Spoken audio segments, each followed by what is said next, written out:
Bismillahirrahmanirrahim. Assalamualaikum warahmatullahi wabarakatuh. Saya Cermai Bestari bersama sesi MSSM Jawabkan hari ini 25 hari bulan Februari 2021. Ya, bersamaan dengan 13 Rejab. 13 Rejab ni sebenarnya ada lagi sebulan setengah ya Sifu Yep. untuk kita dijemput dengan Ramadan. InsyaAllah. InsyaAllah. Jadi hari ini kita cuba mengupas satu tajuk yang begitu mendapat perhatian daripada rakan-rakan saya lah. Okey. Kita ada sebenarnya 5 kesilapan utama entrepreneur yang mana MSSM selama ni cuba ulas lah. Jadi kesilapan yang pertama adalah one man show. Kita dah ulas 2 minggu lepas minggu lepas. And then yang keduanya adalah tidak melakukan pembaharuan. Nombor 3, tiada pemantauan prestasi semasa. 4, mudah hilang arah. Dan kelima adalah komunikasi syarikat yang lemah. Jadi hari ini kita berpeluang untuk mendengar ulasan dan juga kupasan daripada lain dan tidak lain daripada our master Sifu, Saiful Mualim, tidak melakukan perubahan. Jadi tajuk dia begitu catchy. Ubah atau berdarah. Wow. Hebat dia. Hebat. Okey, tajuk dia ni sebenarnya adalah saranan daripada rakan saya sendiri. Okey. Sesi hari ini ada sedikit kelainan disebabkan sesi hari ini adalah saya ambil daripada soalan-soalan rakan-rakan SME saya. Okey. Ada 5 soalan dari rakan-rakan SME, 5 bidang yang berlainan, 5 orang yang berlainan lah. Jadi hari ni. special hari ni. Okey. Jadi semua sedia maklum, COVID ni adalah satu pandemik yang telah melanda dunia. Okey. Telah mengubah cara hidup manusia. Tak kira kita duduk di mana sekalipun, telah berlaku new normal, norma baru kehidupan. Okey, cara kita berinteraksi dengan manusia, okey, penuh dengan SOP. Jadi kita cuba kupas satu-satulah persoalannya. Jadi soalan yang pertama, okey, daripada Encik Misnan. Okey, Encik Misnan ni sahabat saya lah daripada Teluk Intan, seorang pengusaha sate. Wow. Okey, sudah mempunyai 2 restoran. Wow. Satu di Bandar Teluk Intan dan satu lagi di Jalan Cagak Jong. Siapa-siapa yang orang Teluk Intan makan Datuk tu memang akan kenal lah. Jadi COVID ni nampak semua berubah, okey. Bisnes Cik Misnan ni dibuat daripada turun temurun semenjak atuk dia. Telah buka bisnes ni, jadi macam bisnes ni dah ada dah dia punya model. Jadi kalau diubah bisnes model ni, dia akan dilabel derhaka. Jadi bisnes sate ni agak teruk lah, sebab sate ni satu makanan yang famous untuk orang-orang yang keluar makan malam kan, nyambil-nyambil borak-borak makan sate. Jadi sate ni juga adalah untuk makanan-makanan perayaan dan juga majlis-majlis besar. Jadi bila COVID ni, bila tak ada perayaan kan, bila hari raya semua orang duduk dekat rumah je, bila Chinese New Year orang tak berbelanja besar. Jadi bisnes sate ni amat terkesan sekali. Okey, jadi apa komen Sifu terhadap Cik Misnan ni bisnes ni? Bismillahirrahmanirrahim. Assalamualaikum warahmatullahi wabarakatuh. Salam sejahtera. Terima kasih Abang Cermai kerana masih ceria dan begitu inovatif dengan soalan-soalan ya. Tajuk hari ni amat relevan sekali ya. Ubah atau berdarah. Kenapa berdarah? Sebab seperti yang kita tahu, cash is blood. Cash is blood. So kalau katalah kita bocor, kalau kita teruk dalam bisnes, maka kita akan berdarah. Sama ada berdarah tu berdarah yang teruk atau berdarah yang sedikit. Itu beza dia ya. Alright, kembali kepada tertarik dengan perkataan durhaka tadi ya. Kalau dari segi ilmiahnya, derhaka itu bila umpamanya kita menyalahi daripada wasiat atau menyalahi daripada agama Islam kita lah kan. Apa ajaran dalam agama Islam kita. So jadi sekarang kita kembali balik kepada tujuan kita bisnes lah. Kalau tujuan kita bisnes adalah untuk mendapat keuntungan, untuk membina kekayaan, untuk memperbaiki kehidupan kepada yang lebih baik, sudah tentu ia tidak akan menjadi satu kedurhakaan. Jadi kita tak perlu risau tentang yang itu ya. Tapi sebelum saya kupas sedikit sebanyak, bila kita bercakap mengenai business model, I think minggu lepas pun saya ada bercakap, business model ni seperti lokasi dalam bisnes kita. Maknanya lokasi yang kita ingin tuju. Jadi umpamanya kalau kita ada lokasi untuk kita tuju, kita masih memerlukan lagi business plan. Business plan itu adalah waste kita. Pemandu arah kita. Kalau tanpa waste kita tak sampailah. Okey. So maknanya kita ada business plan dan kita ada business model. Dan business model itu perlu kita buat supaya kita clear ya, bagaimana kita nak melakukan bisnes untuk sekarang, okey, ataupun di masa hadapan. Okey, sekarang berbalik kepada COVID-19 inilah, zaman COVID-19 ni. Okey, sekiranya business model kita adalah berdasarkan kepada walk-in. Okey, bila saya cakap pasal walk-in, maknanya customer datang restoran. Customer datang restoran ada dua option. Satu, dia datang, dia tapau. Mungkin pihak kerajaan mengatakan ketika ini orang tak boleh eat in. Tak boleh eat in, jadi tak boleh duduk dalam restoran. So dia boleh tapau. So ada satu lagi keadaan di mana kita tak boleh eat, kita boleh eat in tapi mungkin 2 orang ataupun berapa orang sahaja. So kita masih boleh eat in. So dalam COVID-19 ini berdasarkan kepada keadaan dia berubah-ubah ya. Itu dari segi business model kita. Kalau business model kita yang lepas semuanya bergantung 100% kepada walk-in, okey, maka semasa COVID-19 sudah tentu kita mahu berubah, betul tak? Sebab kalau kita tak berubah, jadi kita tidak akan mendapat keuntungan yang kita mahu. Unless kalau kita kata dengan keadaan eat in tadi, dengan keadaan tapau tadi sudah cukup, maka kita boleh maintain, tak ada masalah. Okey, tetapi jika kita kata saya nak mendapat keuntungan yang lebih daripada itu, maka kita tidak boleh menidakkan keadaan pasaran. Maknanya the scanning of the market itu amat penting ya. Selalunya orang miss scanning ni sebab dia tidak melakukan etika perniagaan. Etika perniagaan tu mesti ada komposisi atau komponen planningnya, kemudian the executionnya, ada monitoringnya dan ada penambahbaikan iaitu the change management. Jadi kalau kita tidak ada cycle ni ataupun PERI ni, konsep PERI ni, planning, execution, monitoring dan juga konsep improvement atau change management ini, maka kita tak akan selalu scan the market ya. So kita kena berdisiplin supaya menjadi satu budaya kita untuk selalu scan the market. Jadi kalau sebelum ini katalah kita punya ratio 100% walk-in, 0% katalah home delivery. So zaman COVID-19 ni kita kena decide ya, kita kena decide adakah kita nak bergerak ke arah 80-20, maknanya 80 home delivery dan 20% maknanya kita bergantung kepada walk-in yang tapau dan eat-in tadi ya. Jika inilah konsep ataupun model yang kita mahu, ratio yang kita mahu, maka kita lakukan ya. Tetapi kita kena juga melihat ke depan. Melihat ke depan di mana di masa post ni, maknanya selepas COVID apa yang kita perlu lakukan. Adakah kita nak maintain dengan 80 home delivery, 20 katalah walk-in, ataupun kita nak sebaliknya, maknanya 20 kita nak home delivery dan 80 eat-in ataupun walk-in tadi. Yeah.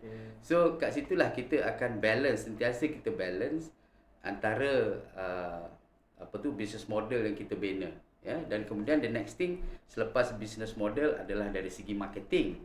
Perlu kita ingat, mungkin ini satu rahmat ya untuk semua bisnes, iaitu dengan adanya COVID-19 dia dapat menguji kita dan memberi kita satu aspek yang baru untuk kita melihat bisnes dari sudut globalisasi, dari sudut tanpa sempadan. Dan di sinilah baru kita realize sesiapa yang capitalize dengan database, customer database, yang membina customer database daripada awal, dia akan benefit daripada sini. Sesiapa yang tidak membina customer database, maka dia rugi. Okey, tapi tidak terlambat tidak terlambat. Maknanya untuk kita melakukan sesuatu perubahan. Perubahan ini is inevitable. Maknanya perubahan ni akan sentiasa berlaku. Dalam hidup kita pun kita berubah. Kan daripada sekolah rendah, sekolah menengah, kita berkahwin dan sebagainya. Jadi perubahan tu adalah satu aspek kehidupan yang harus kita terima. Kan, so maknanya kat sini yang paling penting sekali adalah untuk kita bina sistem. Saya selalu bercakap, kita kena bina sistem, sistem operasi. Maknanya dalam sistem tu kita ada governance kita, assurance kita, operation management kita, Kan, dan juga change management kita. Jadi kita bina sedikit demi sedikit, kerana kita perlu institutionalize. Ni cakap Jawa lah, orang Jawa kata institutionalize. Tapi kalau dalam bahasa Malaysia mungkin kita akan dokumentkan dan kita gunakan perkara tersebut supaya dia menjadi part of kita punya budaya kita, ya.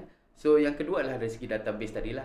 Saya melihat beberapa restoran yang begitu smart lah, umpamanya bila pengunjung datang, mereka menggalakkan pengunjung untuk like the Facebook. So kat situ kita dah ada customer database, kan. Kemudian juga ada juga restoran yang meminta name card umpamanya.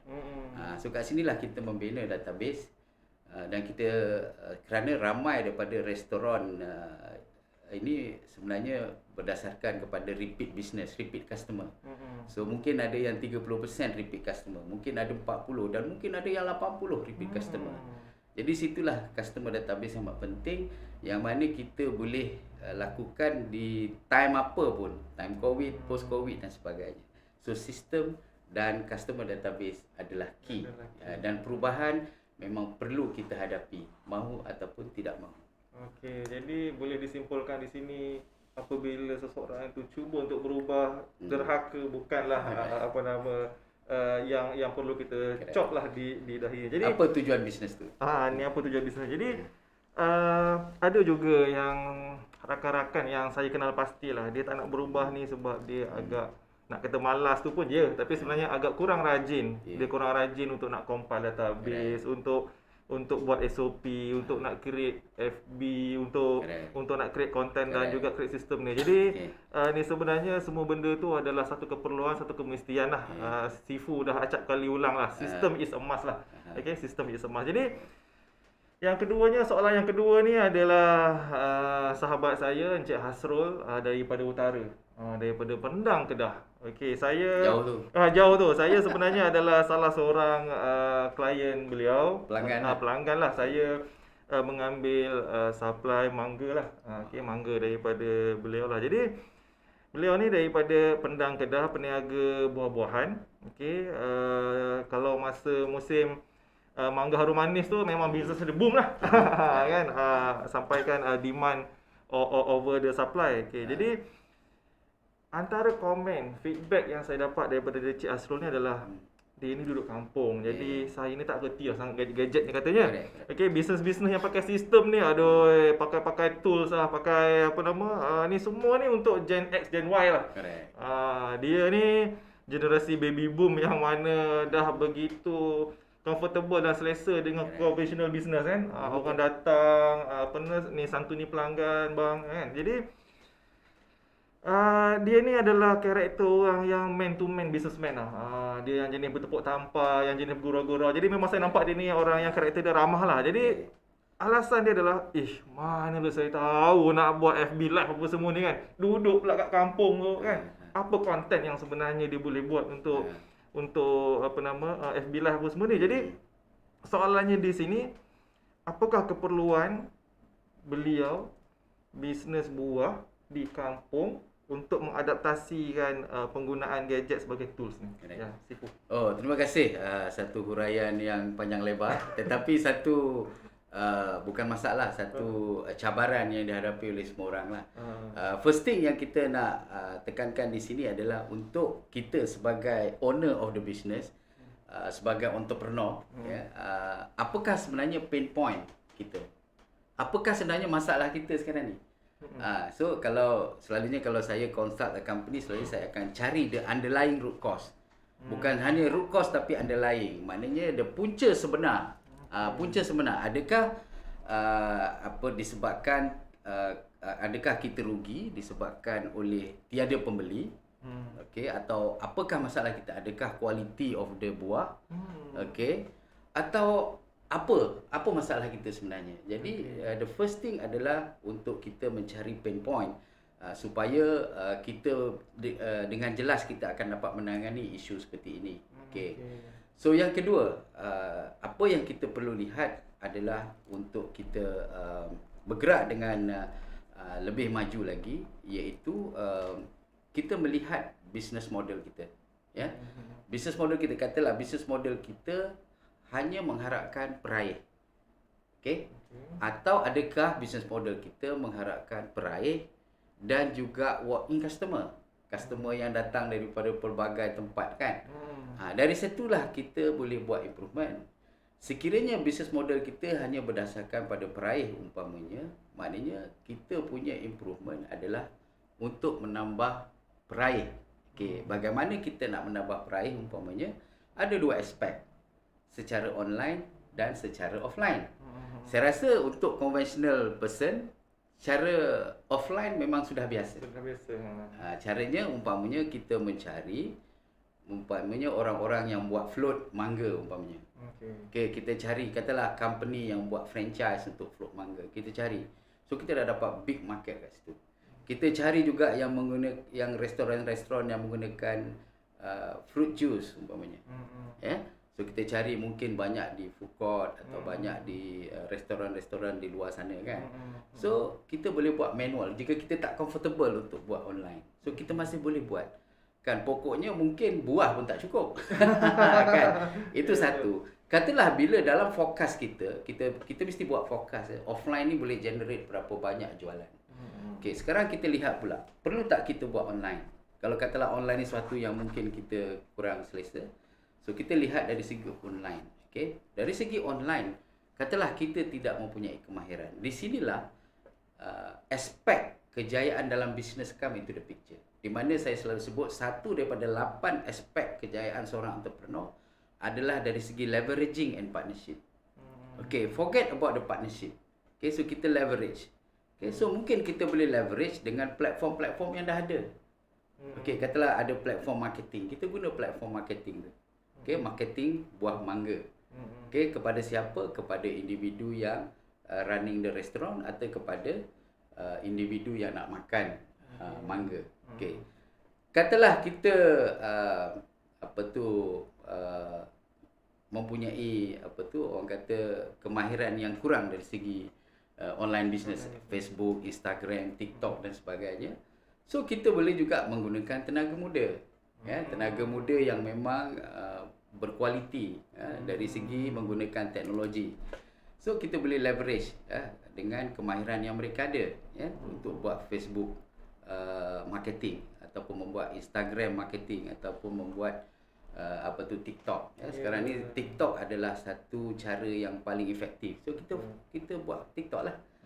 So maknanya kat sini kita masih ada beberapa cara. Tak semestinya semuanya online So the question now, berjayakah kita menyediakan buah-buah yang mungkin demandnya begitu tinggi?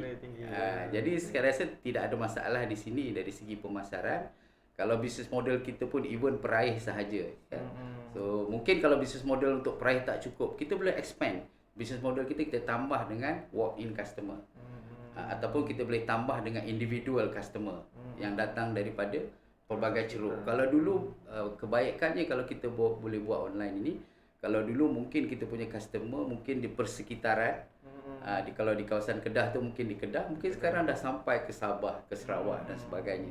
Dan mungkin melebihi daripada itu. Mungkin Singapura, kita pun tak tahu. Jadi kita tak perlu risau. Maknanya walaupun kita tidak mahir, saya sendiri adalah baby boomers tetapi saya mengambil pendekatan bahawa kita boleh leverage, kita boleh partner, dan kita boleh to certain level kita boleh belajar. Maknanya kita mungkin tak perlu detail. Macam for example kita nak buat Facebook ad. Katalah mangga, bila kita buat Facebook ad yang berbayar, okay, kita kena reach out dengan target customer. Siapakah target customer kita? Saya contoh bagi dari segi demografi. Mungkin lelaki perempuan. Umur berapa mereka ini? Mungkin kita pilih umur antara 20 hingga 60 tahun yang makan fresh juice dan sebagainya. Mungkin lebih 60 tu dah tak makan. So dari demografi, dari segi geografi, adakah kita nak fokus dekat Klang Valley sahaja atau kita nak fokus satu Malaysia? Dari segi sosiografi umpamanya, sosiografi, maknanya masyarakat yang macam mana yang kita mahu. So kat sinilah mungkin kalau kita guna Facebook ad akan membantu kita untuk reach out to direct customer. Dari segi lifestyle, mungkin kita akan reach out kepada orang yang berminat tentang food and beverages. So kat sini kita mungkin tak mahir, tetapi at least kita ada satu pengetahuan di mana enough untuk kita berbincang dengan orang yang kita nak leverage. Jadi kita tak perlu risau. Tadi ada soalan pasal Facebook Live umpamanya kan. Sebenarnya Facebook Live ini adalah suatu yang amat efektif. Okey, kenapa orang nak follow Facebook Live? Orang nak follow Facebook Live kerana mereka nak follow story. Katalah kita sebagai pekebun mangga tadi. Okey. So kita boleh buat Facebook Live, okey. Katalah daripada fasa kita menanam, fasa kita menjaga, kan, kita bagi education apa itu mangga ini daripada mana, kita tunjuk keadaan, sudah tentu akan ramai follower. Dan juga kita tunjukkan mangga yang macam mana harus kita pilih, macam mana yang mangga yang tak elok yang seharusnya kita elakkan. Kalau kita continue buat benda ni, sudah tentu kita ada ramai follower. Dan kalau kita tak pandai guna gadget, tak perlu risau, kita gunakan resources yang memang sudah tahu menggunakan gadget. Kita je sediakan konten saja. Okey, sebab dalam marketing, konten dan juga copywriting. Betul tak? Copywriting untuk cash. Hari ni kita punya copywriting apa dia? Ubah atau berdarah. Itu copywriting kita. Jadi sudah tentu ia akan memberi daya tarikan. So begitulah sedikit sebanyak. Maknanya tadi kalau sate kan, macam mana tujuan kita adalah untuk memberi sedikit penerangan bagaimana kita nak balance, bagaimana kita nak sustain kita punya target profit kita lah. Okey, dari segi penjualan sate, dari segi membekalkan mangga siam ni kepada orang ramai. So ada dua aspek lah kat situ yang kita kena balance, iaitu offline dengan online. Okey, jadi dia sebenarnya apa yang perlu kita buat sebagai SME ni adalah analisis lah ya. Correct. Jadi kita kena buat analisis berapa banyak online business yang kita mampu capai sebelum Covid ni, dan juga semasa Covid ni kita kena timbang tara lah kan. Timbang tara supaya kita dapat buat kita punya planning lah. Okey. Jadi market scan, market survey yang Sifu cakap tadi tu memang begitu relevan lah, kena buat lah, mesti buat lah. Kalau kita tak tahu, boleh dapatkan bantuan daripada kami, macam Tok Brand Consultancy pun boleh membantu. Jangan risau pasal fee ke ataupun pasal upah dan sebagainya. Sebab ini adalah zaman Covid, so kita membantu insya-Allah. Okey, jadi soalan yang seterusnya adalah daripada sahabat saya jugalah. Sahabat, banyak sahabat. Ya, saya ni yalah peniaga, entrepreneur, jadi berkecimpung dalam bidang SME ni. Rakan-rakan saya adalah circle-circle SME jugalah. Jadi Encik Khalil ni daripada Setapak lah. Dia warga KL. Okey, dia warga KL. Harap Encik Khalil ada sana. Okey, Khalil. Okey. Jadi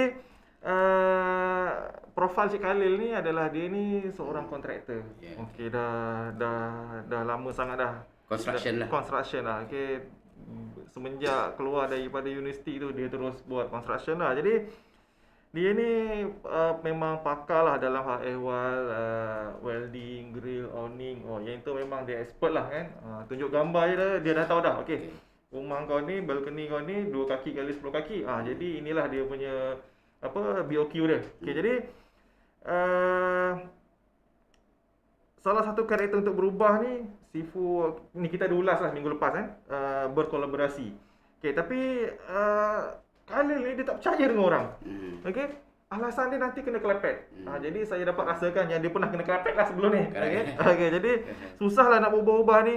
Kan, aku duduk tang ni ajalah kan, ada job adalah, aku pun tak pening kepala. Itu antara statement dan juga perbualan saya dengan Khalil lah. Jadi saya sarankanlah kolaborasi dengan kontraktor-kontraktor lain untuk total solution apa semua ni. Tapi dia masih skeptikal lah. Dia masih skeptikal. Dia tak boleh nak kerja dengan orang. Dia still nak kerja seorang-seorang. Jadi apa komen Sifu? Okey, saya rasa ini berkenaan dengan topik yang kita ulas minggu lepas. Lebih kepada one man show. Dia lebih kepada one man show. Tapi untuk ulas kesilapan kedua ini, iaitu tidak melakukan perubahan dan penambahbaikan. Seperti yang kita tahu, pada minggu lepas saya sudah nyatakan mesti ada perbezaan antara businessman dengan entrepreneur. Betul. So adakah kita mau jadi businessman yang hanya mencari keuntungan atau mencari revenue untuk menampung kehidupan kita agar hidup kita selesa sahaja, atau kita ingin mencari peluang untuk meningkatkan apa yang kita panggil sebagai kemewahan untuk kita gunakan sebagai apa yang kita perlukan lah. So maknanya kat sini kalau kita entrepreneur, kita sudah tentu akan sentiasa grow. Maknanya kita akan sentiasa menambah baik untuk kita grow dan berkembang. Kalau businessman ni normally dia cakap okay, cukuplah setakat ini. Itu businessman. Itu dua perbezaan yang kita perlu tahu. Jadi kalau dia punya target untuk menjadi businessman yang hanya cukup untuk apa keperluan dia, jadi tak perlu kita nak huraikan di sinilah. So dia boleh maintain the way he want to run, ya. Tapi saya rasa Encik Khalid tidak berfikiran beginilah, ya. Maknanya dia ingin berkembang, ya. Okey, bila kita bercakap mengenai entrepreneur, salah satu aspek kejayaan mau tidak mau adalah leveraging and partnership. Okey, so leveraging ni dari scale yang rendah, partnership mungkin dari scale yang tinggi. Tapi kalau kita lihat dari segi partnership pun, ya, partnership ni sebenarnya macam minggu lepas saya nyatakan, ada dua partnership utama. Pertama adalah strategic partnership. Strategic partnership saya bagi contoh, ya. Kalau macam Khalid, ya. So sebenarnya dia mau tidak mahu dia akan berhubungan dengan supplier dan juga siapa? Dan juga dengan klien atau customer. So mesti ada supplier, mesti ada demand, iaitu the customer. So nak tidak nak pun dia akan berhubungan dengan mereka. Jadi untuk strategic partnership penting untuk kita membuat partnership dengan, mungkin kalau perlu kita partner dengan supplier, kita partner dengan customer. Okey, customer, siapakah customer yang boleh kita partner? Saya bagi contoh, kalau kita kemahiran kita dari segi welding, dari segi grill, dari segi awning dan sebagainya, siapa yang menggunakan perkara-perkara ini atau benda-benda ini atau produk-produk ini? Sudah tentu adalah developer. Sudah tentu adalah main contractor. Sudah tentu mungkin construction company. So kita sebenarnya dari awal kita kena mencari, okey, untuk membuat strategic partnership di mana kita ada agreement. Jadi dalam agreement itu kita stipulatekan harga. Di mana bila ada volume purchasing, maknanya bila ada banyak pembelian maka banyak dia punya discount. Sudah tentu developer ataupun kontraktor ataupun construction company akan tertarik. Dan dalam agreement itu sudah tentu kita menjadi first right of refusal. Maknanya dia akan bagi kita dulu sebelum bagi orang lain. Katalah dia ada target price kan yang untuk kita review, dia akan bincang dengan kita dulu. Jadi bayangkan kalau kita ada strategic partnership dengan katalah dua developer, dengan dua construction company, dengan dua main contractor. So sudah tentu setelah dari segi pasaran dia sudah sedikit terjamin ataupun sebahagiannya terjamin. Okey, kemudian dari segi supplier, mungkin kita ada masalah dari segi harga yang tidak menentu, sebab besi ni pun kadang-kadang tidak menentu sebab ada kartel kat situ, ada grup yang kontrol, dia boleh dictate price tu. Kan, jadi kat sini kita juga boleh buat strategic partnership. Katalah kita punya order banyak, jadi kita minta dia memberi harga yang rate yang agak murah ataupun yang ada diskaun. Jadi kita mungkin ada 3 atau 4 strategic partnership dan kita pun tak perlu risau. Every now and then kita nak kena cari atau every now and then kita nak nak evaluate. So maknanya bila kita ada strategic partnership, kita dah ada sistem, kita dah ada guideline, ada kriteria yang kita mahu. Jadi kita mempercepatkan proses dan kita boleh buat, kita fokus more on the volume. Jadi itu strategic partnership. Satu lagi partnership adalah permanent partnership, iaitu shareholder partnership. Jadi sekiranya katalah kita punya, sebab tu saya kata tadi kita kena buat study. Kan? Katalah kita punya pain point sebenarnya adalah daripada managing the cash.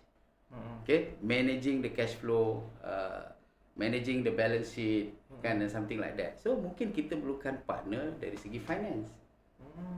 Kan, katalah kita perlukan permanent person. Sebab kita bayangkan kalau kita seorang, kita manage semua. Supply kita manage, design kita manage, order, marketing and sale kita manage, customer kita manage. Kan? So kat sinilah kita perlukan partner yang mungkin kuat, ya, yang mungkin pandai, expert dalam bidang finance umpamanya. Berapa banyak shareholder, berapa banyak share yang kita nak bagi, itu berdasarkan kepada kita punya jurisdiction lah. Maknanya kita kena evaluate, ya. So kalau kita tak perlu, maknanya kita masih boleh buat strategic partnership. kita mungkin boleh outsource dengan company. Saya tahu ada company secretary umpamanya. Mereka ada buat servis untuk outsource finance. Untuk maknanya mereka boleh menerima servis untuk jaga the finance umpamanya. Kita bagi guide lah, kita bagi penanda aras untuk mereka, untuk kawal mereka supaya melakukan apa yang kita mahu. Dan itulah sedikit sebanyak. Sebenarnya dalam partnership ni ada lagi satu level lah, iaitu dari segi public offering, public sharing. So itu dah itu dah kita peringkat untuk kita dipanggil IPO, dipanggil independent public offering. Public offer maknanya kita dah offer share kita kepada public. Itu peringkat ketiga lah. Maknanya selalunya company-company yang sudah berada di SME peringkat medium dan tertinggi lah. Jadi jangan risau. Kelepek tu mungkin disebabkan kita tidak melakukannya secara sistematik. Kita tak ada agreement, kita tak ada perbincangan yang khusus, dan kita mungkin tidak memilih number of people yang sesuai. Kita mungkin hanya bergantung kepada seorang atau satu supplier atau satu customer. Jadi kita perlukan kepelbagaian sebab kita grow along the process. Okey, jadi saya ada lagi seorang kenalan lah. Ramai lagi kenalan. Encik Kamarul daripada Kelang, harap dia menonton ya. Jadi Encik Kamarul dengan Encik Khalil ni sebenarnya dalam industri yang sama. Encik Khalil ni expert dalam sebenarnya renovation lah kan, buat awning, buat grill apa semua. Jadi Encik Kamarul ni pula dia dalam bidang construction. Dia dalam bidang construction ni dah 25 tahun lah. Simen, bata, besi apa semua tu katanya dah makanan dia lah. Jadi time COVID ni memang tak ada job. Semua projek-projek construction on hold lah, postpone lah, kan, cancel lah. Jadi jawapan dia Aisina je lah jawapannya, dia kata. Balik kampung je lah Sifu. Jadi bila dia ada masalah macam ni, dia rasa down. Dia rasa down sebab circle dia bukan kita nak kata tak kondusif lah. Jadi circle dia tu orang-orang yang tak yang tak nak berubah, yang tidak, bukan entrepreneur lah. Jadi semua rakan-rakan dia terkesan dan tak berubah. Jadi rakan-rakan dia pun ramai juga yang balik kampung lah, yang balik kampung dan juga menukar bisnes. Jadi Encik Kamarul ni asal daripada Johor lah. Daripada Pontian. Ayah dia ada sedikit tanah lah. Jadi dia kata Cermai, nak tersebut nama pula kan.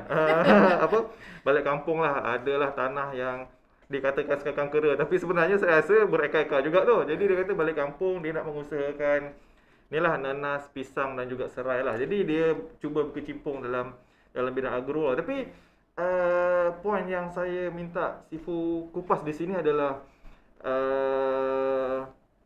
apabila bisnes yang kita ceburi tu semasa COVID ni down, apakah perlu untuk dia keluar daripada industri tu dan menceburi bidang yang baru? Cuba Sifu ulas. Terima kasih. Satu lagi, saya suka soalan yang real kan? Sebab insya-Allah kita akan kupas mengikut pengalaman dan juga mengikut inilah. So mengenai soalan pada Encik Khalid yang ni Encik Kamarul. Encik Kamarul 25 tahun itu maksudnya dia bukan sedikit masa tu. Bukan sedikit masa. 25 tahun maknanya jangka masa yang panjang So tadi ada dinyatakan circle yang mungkin tidak dapat membina atau tidak menyokong lah jadi sebab itulah dalam bisnes ini kita kadang-kadang perlukan third party. Third party tu maknanya orang yang orang yang bukan bersama dengan kita untuk melihat bisnes kita. Jadi kat situ kita boleh nampak, betul kan? Even apa-apa yang kita buat pun, kalau kita tidak mendapatkan feedback daripada orang luar, daripada kita, maknanya kita akan shock sendirilah. Betul, nampak itu je. Sebab tu macam Top Pegang Konsultansi ni akan membantu untuk melihat apakah actually aspek yang kita boleh lihat dari pandangan sebagai third party. Kita akan membantu dari sudut itu. Jadi untuk industri construction seperti yang kita tahu memang agak tertekan. Itu kita tidak boleh nafikan. Tetapi saya juga ada kontraktor yang saya sendiri engage yang komplain tak cukup orang sekarang ni kerana banyak demand. Mungkin ni kontraktor tahap sederhana lah yang buat rumah renovation, office renovation dan sebagainya So maknanya bisnes ni industri ni masih berjalan, tapi mungkin dalam keadaan yang lembab. Jadi penting sekali apa yang kita perlu lihat adalah untuk membuat again untuk membuat due diligence. Due diligence ni dalam bahasa Malaysia maknanya usaha wajar atau ketekunan wajar ataupun usaha yang sewajarnya. Itu maksudnya due diligence ni lah.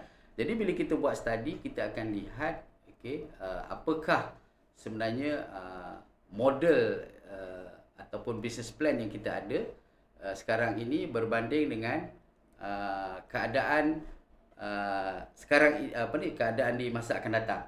So kita akan lihat bila kita dah study dengan detail, kita analyse dengan detail, barulah kita akan dapat tahu melalui kekuatan kita, melalui kekurangan kita, melalui peluang bisnes yang ada di luar sana dan juga ancaman yang mungkin kita akan dapat. Jadi kita lihat 4 aspek ini agar kita dapat melakukan sesuatu keputusan. So dalam due diligence ni adalah step dia dan ada juga dia punya komponen-komponen yang kita lihat agar kita lihat apakah penambahbaikan atau apakah yang harus kita lakukan. Jadi kat sini kita lihat daripada 4 sudut lah. Yang pertama, yang pertama resultnya, adakah kita perlu maintain business construction ini tapi kita perlu optimize. Saya bagi contoh. Katalah zaman COVID-19 kalau sebelum COVID-19 kita ada 10 projek at any one time. Zaman COVID kita cuma ada 2 projek at any one time. Dan tentunya kita punya usaha adalah untuk maintain the operating cost at least, betul tak? So kat sinilah kita boleh optimize. So maknanya kalau mana yang staff dari segi resources, staff yang mungkin kita engage secara kontrak, kita boleh release mereka. Kita just maintain the core people untuk melakukan kerja. Sewaan umpamanya. Kalau kita ada sewaan jentera, mungkin ini masanya untuk kita untuk berhenti daripada menyewa. Kalau kita menyewa premises seperti office, mungkin inilah masanya kita meminta untuk mendapatkan subsidize kan, ataupun bayar setengah dan sebagainya. Dan ini sudah tidak menjadi satu kelainan dari segi memohon untuk mendapatkan potongan dan sebagainya. Jadi kita boleh optimize. Kita boleh optimize. Itu satu. Kedua, kita boleh maintain dalam construction industry, tapi kita mungkin menambah baik dengan membuat bisnes baru. Saya beri contoh, kalau kita tadi macam tadi kat expert kita dalam mungkin kemahiran kita kan, katalah kita banyak mahir dari segi furniture. So mungkin kita boleh offer kepada developer, kepada kontraktor, dan in fact kita boleh buat trading. Kita boleh buat macam customize. Katalah kalau furniture kat rumah tu, saya rasa standard dia dapur. Dapur kan, and then iaitu wet kitchen, dry kitchen, island, and then bedroom, and then wardrobe. So ada 4 atau 5 packages. So kita boleh buat standard packages yang kita kata anda ingin memiliki katalah wet kitchen hanya RM3,000 sahaja. So maknanya kat situ standard package kita boleh sediakan. So banyak, kalau kita kemahiran kita dalam segi furniture, mungkin kita mempunyai kita panggil workshop, ataupun kita mempunyai partner yang begitu rapat dengan kita sebelum ini, yang kita package together pun boleh. Kalau kita dari segi grill awning pun kita boleh buat juga. Sama juga. Dan mungkin kalau kita ada supplier ataupun kita ada principal yang kuat dengan kita, yang kita rasa produk itu boleh kita marketkan kerana ia niche dan specialized, kita boleh embark on the trading juga. Sebenarnya kita masih maintain dalam marketing, tetapi kita embark on less risk business.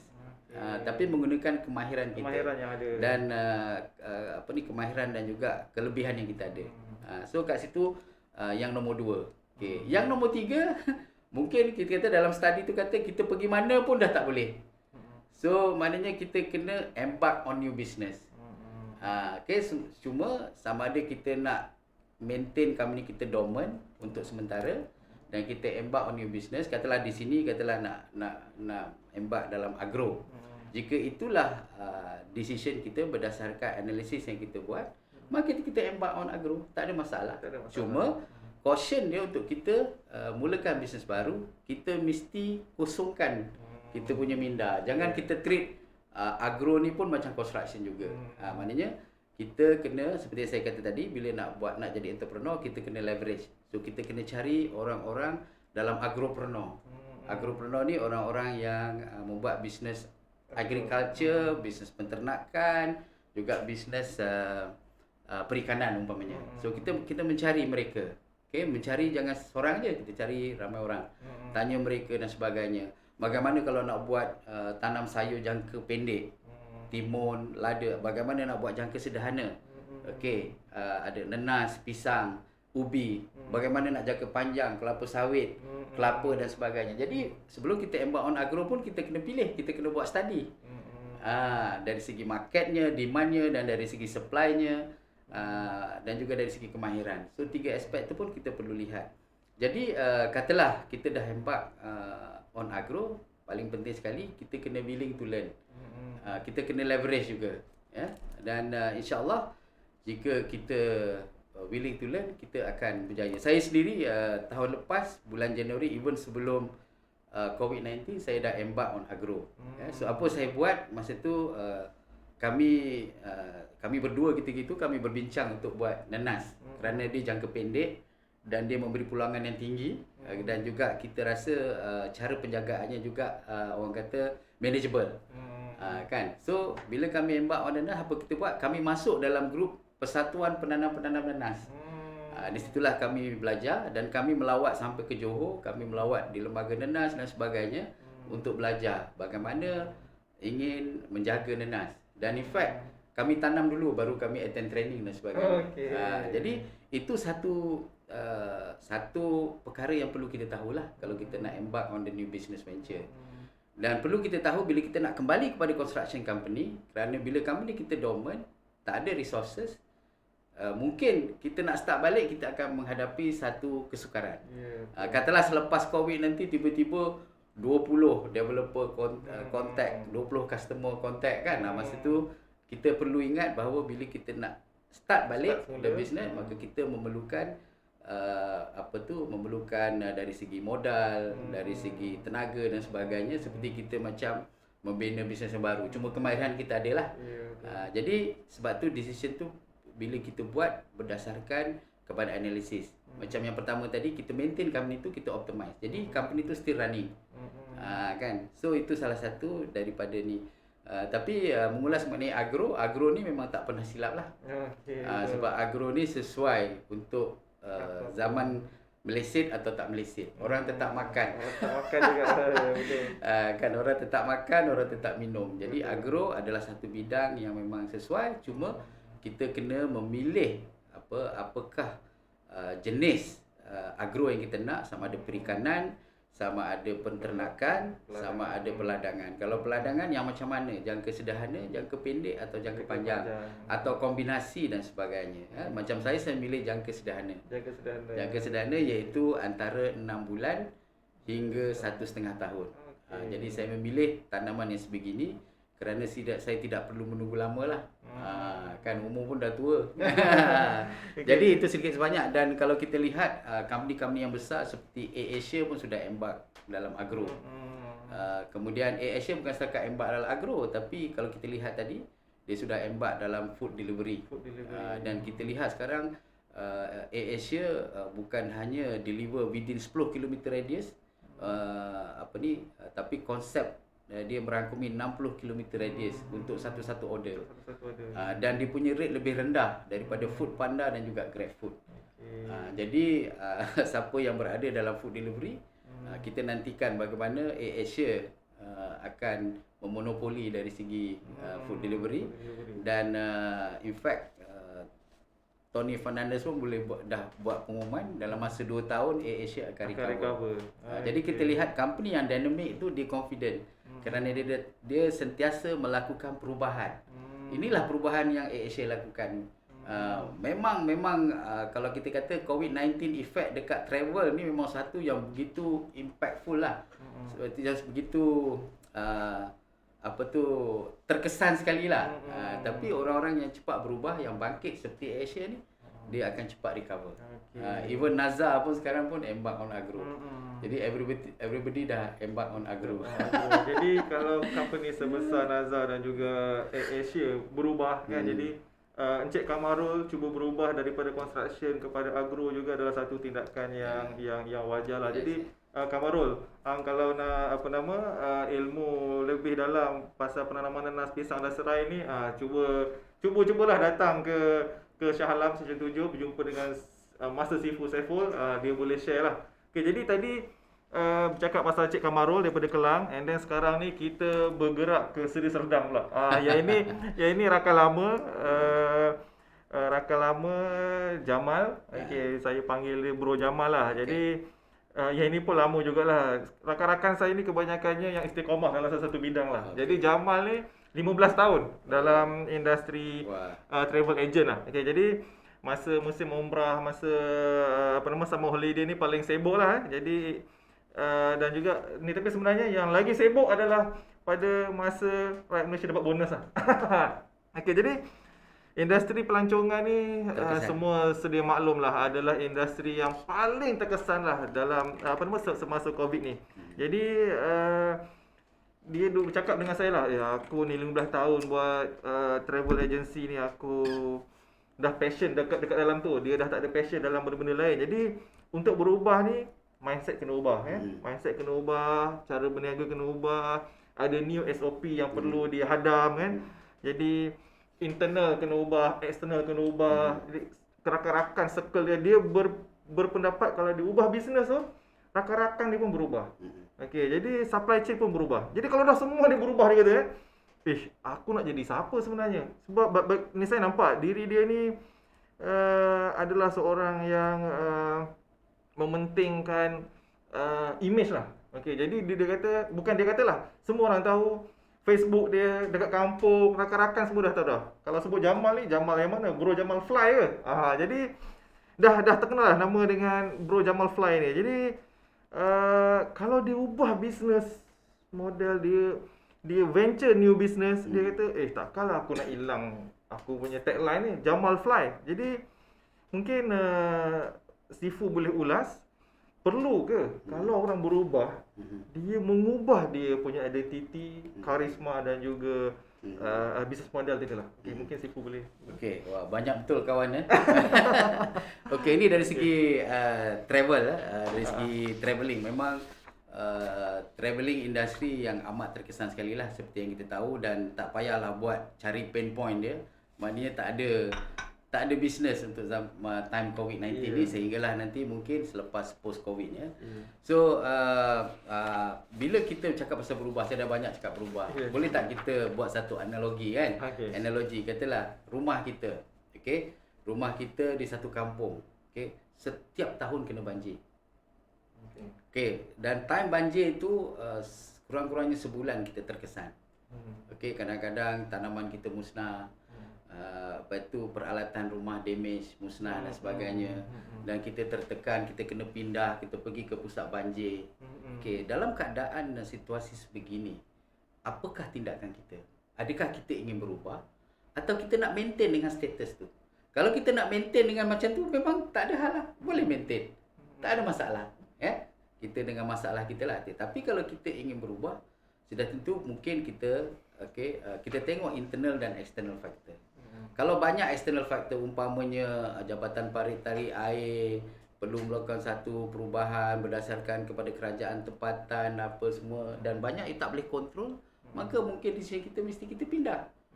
Jadi kita kena buat decision untuk pindah. Jadi kalau kita tak pindah, banyak benda yang uncontrollable factor kita tak boleh apa, dan kita akan berada di situ, orang kata dalam Jawa, bahasa Jawa, in misery. In misery for the rest of your life. Kan. Okey, berbalik kepada business travelling tadi kan, di mana image, reputasi. Kita tidak perlu mengubah diri kita bila kita buat bisnes lain. Okey, maknanya kita boleh ada image kita. Katalah image kita ni seorang yang systematic, pantas. Okey, dari segi kerja, kita amalkan, kita maintain image tu, tak ada masalah. Okey, kemudian kalau image kita katalah seorang yang master dalam bidang travelling, mengatur perjalanan travelling kita, sama ada umrah ataupun tourism ke tempat-tempat yang sepatutnya, so kita tak ada masalah. Okey, so kita boleh maintain. Sebab apa? Sebab apa pun bisnes asasnya adalah sama. Kan, maknanya sistem kita tu mesti ada ya. Alright, dari segi business travelling tadi, okey, dia nak maintain Jamal Fly. Okey.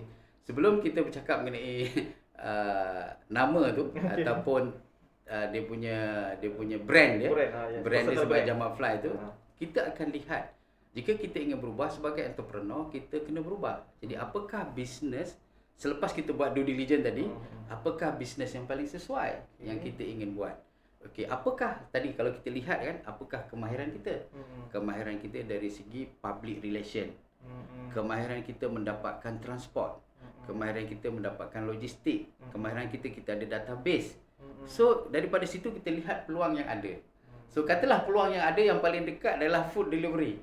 So kita buatlah food delivery. Kerana apa? Kerana kalau kita lihat dari segi food delivery, kalau kita katalah engage Foodpanda dan juga Grab, ramai orang kata dia double price dia. Jadi kalau kita offer seperti Lalamove, seperti Grab Express, kan mereka hanya charge dari segi transportation. So kita mungkin boleh actually join, okay, untuk untuk embark on the food delivery tadi melalui kemahiran kita tadilah. So kita masih ada lagi tagline Jamal Fly. Maknanya bila kita deliver, kita laju deliver. Fly. Kalau orang lain ambil masa 30 minit, kita 20 minit. So maknanya kita masih ada lagi maintain tagline tu. Jadi sebab tu due diligence ni penting untuk kita identify bagaimana kita nak memilih bisnes ataupun bagaimana kita nak berjaya dalam bisnes yang kita pilih. So jangan risau. Kemudian dari segi minat, tadi bercakap bahawa minat dia adalah dari segi membawa orang pergi travel dan sebagainya. Saya perlu jelaskan kat sini, kalau kita lihat pyramid of success yang pernah saya share dalam seminar dan sebagainya, untuk kita ada minat atau kita ada belief, kita perlu ada banyak experience. Kalau kita minat bola, bermain bola sepak, kita tak lahir-lahir terus minat bola, betul tak? So kita minat bila kita start bermain dan kita sudah melakukan impact pada pasukan, pada diri kita. Oh, kita dah pandai menggelecek, kita pandai skor, and then pasukan memerlukan kita untuk pertandingan. Jadi kita dah mula ada testimoni. Bila kita ada experience, kita ada testimoni. Bila kita ada testimoni kejayaan, kegagalan, itulah yang akan menyebabkan kita ada belief, kita ada minat. Jadi sama juga dengan apa bisnes pun. Okay, mungkin kita tidak ada minat in the beginning. Tetapi berdasarkan kepada bisnes tadi, kita perlu venture into new business. Kalau kita tak venture, maknanya zaman COVID ni kita akan macam itulah. Kita tak ada duit masuk dan kita perlukan wang untuk membayar hutang dan sebagainya. Ya, dan di sinilah maknanya kita perlu melakukan perubahan untuk kita venture. Seperti yang saya kata tadi, ada 4 aspek lah. Maknanya kita boleh maintain dan kita optimize. Dalam travelling punya aspek ni memang tak boleh. Kemudian yang kedua, kita venture into other business. Kan iaitu kita katalah buat food delivery. Katalah food delivery, iaitu apa dia punya niche specialization kita deliver dengan begitu cepat. Kita personalize. Kita personalize lah katalah kan. So kita kena ada niche dan specialization kita. Untuk kita compete mungkin dengan Lalamove, dengan Grab services tadi. Kita tak nak compete dengan Grab food dengan Foodpanda. Sebab mereka ni adalah dipanggil food chain platform. Mereka sendiri adalah actually peniaga makanan sebenarnya, kan, tanpa kita sedari. Tapi kita mahu berkolaborasi dengan peniaga makanan supaya harga dia rendah untuk pembeli-pembeli. Ya, nanti Abang Cermai pun tahu kan. Dan yang mungkin kita juga decide tadi adalah sama ada kita nak venture into ada business dan juga kita buat exit strategi lah. Jadi yang penting kat sini Abang Cermai adalah dua aspek yang perlu kita lihat, iaitu internal. Apa itu yang internal? Iaitu kita keluar daripada comfort zone. Saya panggil sebagai keluar daripada kotak satu lah. Keluar daripada kotak satu. Kita keluar daripada comfort zone kita. Yang maknanya kita elakkan daripada ragu-ragu, malu, ego, malas dan sebagainya. Dan kemudian kita dari segi membina minat tadi. So kita buat benda tu dulu, dapat experience, kita akan timbul minat. Minat datang kemudian. Bila kita go detail kan semuanya, ada hasil, kita akan timbul minat. Dan yang ketiga adalah bina kemahiran. Dan so itu internal. Dan externalnya adalah seperti yang saya kata tadi lah. Maknanya dari segi business environment yang kita scan tadi lah. Apa business yang ada di luar sana. So kita scan the market. And then kat situ kita gunakan macam sebagai third party, macam kami ni, kami akan membantu lah untuk decide apakah bisnes yang kita boleh venture, dan bagaimana kita nak berjaya dalam bisnes yang kita ingin ceburi lah. Okay? So itu sajalah. Okey Jamal, ni dengar apa yang Sifu ulas tadi tu, sebenarnya kita perlu buat analisis. Okey, bukan sahaja bisnes kepada diri kita sendiri, okey, internal, apa kemahiran yang kita ada, bisnes yang sesuai pre-COVID, during COVID dan juga post-COVID. Jadi saya personally kenal Jamal ni, dia memang seorang yang berwibawa dan saya rasa mampu untuk kelangsungan hidup post covid dan maintain lah Jamal Fly tu. Maintain ya Jamal Fly tu. Okey Sifu, jadi kita ada satu soalan daripada rakan kita. Rakan kita bernama Hendy Anjani. Okey. Company name dia RF3 World. Jadi saya rasa salah satu company yang cuba expand ke scale yang lebih besar lah. Jadi soalan dia berbunyi beginilah. Macam mana dia nak dapatkan prospek supaya menjadi rakan kongsi yang berjaya? Okey, jadi mungkin dia ada 2-3 prospek, jadi dia nak pre-qualify prospek ni lah. Okey, jadi itu yang pertama. Yang keduanya, keyakinan tu dah ada, cuma belum jumpa prospek yang betul-betul berjuang. Jadi ni sebenarnya Sifu boleh ulas yang screening dan juga due diligence tadi lah. Dan yang ketiganya, tips lah macam mana nak dapatkan prospek yang berkualiti ni. Jadi ni sebenarnya soalan tak aku nak kaut semua kan, nak saut semua orang kan. Jadi mungkin dalam masa 2 minit ni Sifu boleh ulas, rampungkan 3 soalan ni jadi satu. Okey, ini soalan yang common lah. Sebenarnya dalam dunia prospecting, especially dalam network marketing, ini I think ini industri network marketing. Dalam industri marketing kita punya perjalanan ataupun journey kita adalah untuk mencari golden prospect. Betul? Golden prospect. Golden prospect maknanya inilah. Maknanya orang yang berjuang untuk bisnes, orang yang nak berjaya dengan kita, nak berkongsi dengan kita kejayaan. Ini dipanggil golden prospect. Jadi bagaimana untuk kita dapat golden prospect? Soalannya, untuk mendapat golden prospect kita mesti ada consistent effort untuk buat prospecting. Okey, so kita gunakan apa yang kita panggil sebagai shift and sort. Maknanya kita atur dan kita alih. Saya bagi contoh, kita katalah target kita setiap hari untuk berjumpa dengan satu orang prospek. Satu new prospek setiap hari. Itu target yang paling penting. Dalam prospecting, jangan tengok hasil. Kita tengok dulu apa yang harus kita buat. So, kita kena continue buat prospecting. Kita mesti ada target. Katalah target kita satu. Kalau kita mampu 2, kita buat 2. Tapi, target ni adalah suatu yang smart. Maknanya, kena spesifik, measurable dan attainable dan sebagainya lah. Mengikut kemampuan kita lah. Kalau kita entrepreneur 10%, maknanya kita tak boleh banyak. Katalah kita hanya 1. So, 1 sajalah. Okey, sehinggalah kita akan buat follow up. Okey, kemungkinan yang pertama tak berjaya. Okey, kita dah follow up. Okey, kita maintain dalam grup kita. Yang kedua tak berjaya. Yang ketiga, mungkin yang keempat, yang kelima kita tak berjaya. Questionnya, berapa ramai prospek yang kita cari setiap hari. Okey, jadi aktiviti tu penting lah. Prospecting daily basis, ada target, ada KPI, 1 orang, 2 orang mengikutkan kemampuan kita lah. Jadi kita pun dah berada di penghujung siaran, tapi sebelum tu saya nak war-warkan lah. Okey, jadi Entrepreneur ada seminar pada 6 Mac. Okey, 6 Mac ni adalah hujung minggu depan. Okey, hujung minggu hadapan. Seminar ni percuma. Wow. Percuma, tapi ilmu yang Master Sifu akan share adalah mind blowing lah. Okey, jadi mungkin Sifu cakap jauh juga cakap jauh juga lah. Jadi mungkin Sifu boleh 30 saat 30 saat ulas sedikit sebanyak tentang Entrepreneur Seminar pada minggu hadapan ni, Sifu. Pada minggu hadapan ni seperti biasa kita akan mengupas bagaimana kita nak efektif dalam menjadi entrepreneur lah. Okey, dan ada portion atau area yang kita akan sentuh bagaimana nak menghadapi cabaran lah. Cabaran yang kita hadapi sekarang dalam cabaran COVID-19, tapi sebenarnya cabaran kita bukan setakat COVID-19 lah. Cabaran dalaman dan cabaran luaran. Jadi insya-Allah saya akan cuba rungkaikan melalui pengalaman dalam bidang korporat dan juga dalam bidang network marketing yang saya ada, dan juga pelajaran yang saya terima daripada buku-buku dan juga daripada business associate yang sudah berpengalaman, Maka saya rangkumkan kat situ untuk saya kongsikan untuk semua orang. Agar learning cycle tu akan menjadi mudah. Okey.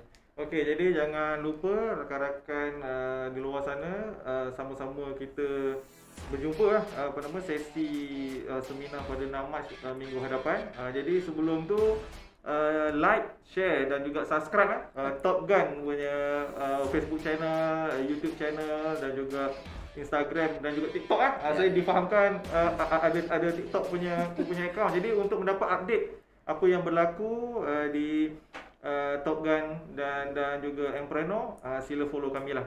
Jadi sehingga kita bersiaran, saya ingin mengucapkan terima kasih, jutaan terima kasih kepada yang menonton, rakan-rakan SME sekalian.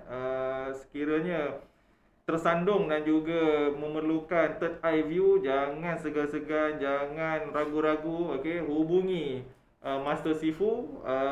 Beliau begitu ramah tamah untuk menyantuni anda semua. Jadi sehingga kita berjumpa lagi, maafkan segala kekurangan Abang Cermai sepanjang bersiaran di Top Gun. Sehingga berjumpa lagi. Assalamualaikum. Assalamualaikum.